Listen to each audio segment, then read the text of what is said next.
আমি স্কুল শিক্ষার্থী থাকা সময় আমার একজন শিক্ষিকা ছিলেন।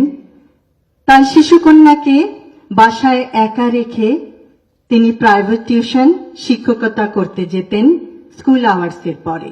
সম্মানিত সুধী, আসসালামু আলাইকুম। প্রথমেই শ্রদ্ধা ভরে স্মরণ করছি শহীদ রাষ্ট্রপতি জিয়াউর রহমান ও আপসীন দেশনেত্রী বেগম খালেদা জিয়াকে।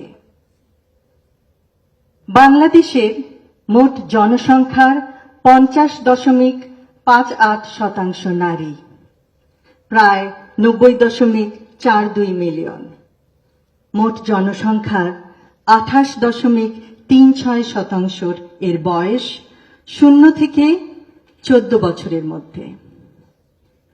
আমি স্কুল শিক্ষার্থী থাকা সময় আমার একজন শিক্ষিকা ছিলেন।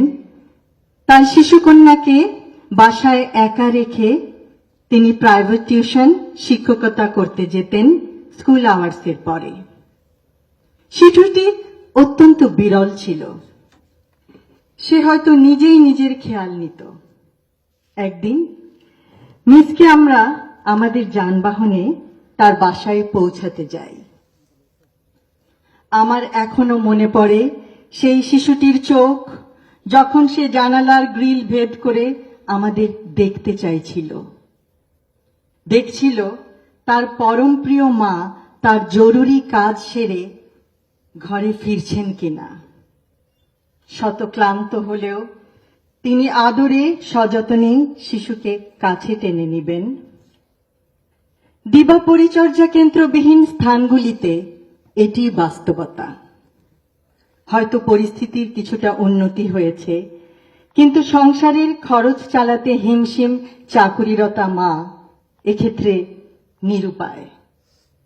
123টি চাইল্ড ডেভেলপমেন্ট সেন্টার এ 7360টি শিশু পরিচর্যা পাবে, যা মোট শিশু জনসংখ্যার 0.034%।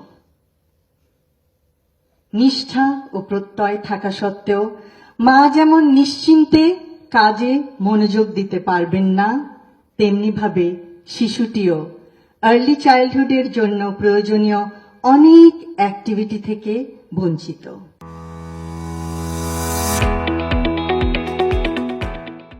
সে সমবয়সীদের সাথে খেলা করতে পারবে না, সর্বোপরি সুস্বাস্থ্য অর্জনে বঞ্চিত হবে।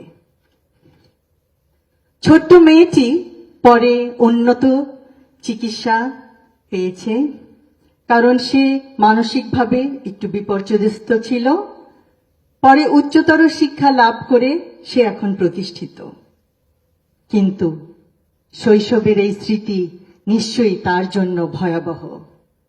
যেই সময়ে তার সমবয়সীদের সাথে খেলাধুলা করার সময়, বিভিন্ন আর্লি চাইল্ডহুড ডেভেলপমেন্টের অ্যাক্টিভিটি করার সময়, সেই সময় হয়তো কখনো তার খিদে পেয়েছে, কখনো ভয় পেয়েছে, শেষ পর্যন্ত ক্লান্ত হয়ে ঘুমিয়ে পড়েছে মা বাবার অপেক্ষায়।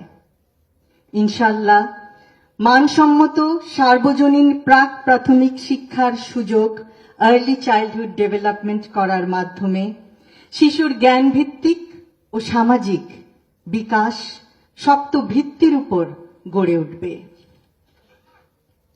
আমি আজ ধন্যবাদ জানাতে চাই সকল কেয়ার গিভার মা বোনদের তাদের মানবিক এবং অত্যন্ত কঠিন কাজের জন্য। অন্য মা বোনদের শিশুদের পরম স্নেহ যত্নে তারা বড় করছেন। তারা আছেন বলেই অনেক মা বোনেরা স্বাচ্ছন্দ্যে নিশ্চিন্তে চাকুরি ক্ষেত্রে যোগদান করতে পারছেন। শিশুরা নিরাপদ পরিবেশে বেড়ে উঠছে। শৈশব জীবনের অত্যন্ত গুরুত্বপূর্ণ একটি অধ্যায়। এই সময়েই বিভিন্ন জিনিসের ভিত্তিপ্রস্তর স্থাপিত হয়।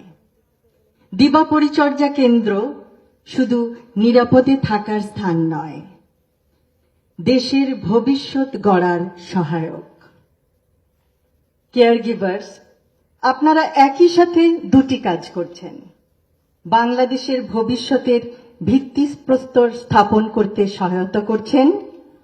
ভিত্তি সততার, ভিত্তি নিষ্ঠার, ভিত্তি শান্তির, ভিত্তি শিক্ষার, ভিত্তি সংস্কৃতির, ভিত্তি মানবিকতার, ভিত্তি সহনশীলতার, নিয়মানুবর্তিতার, কৌতূহলের, অধ্যবসায়ের, পারস্পরিক সম্মানের, দেশপ্রেমের।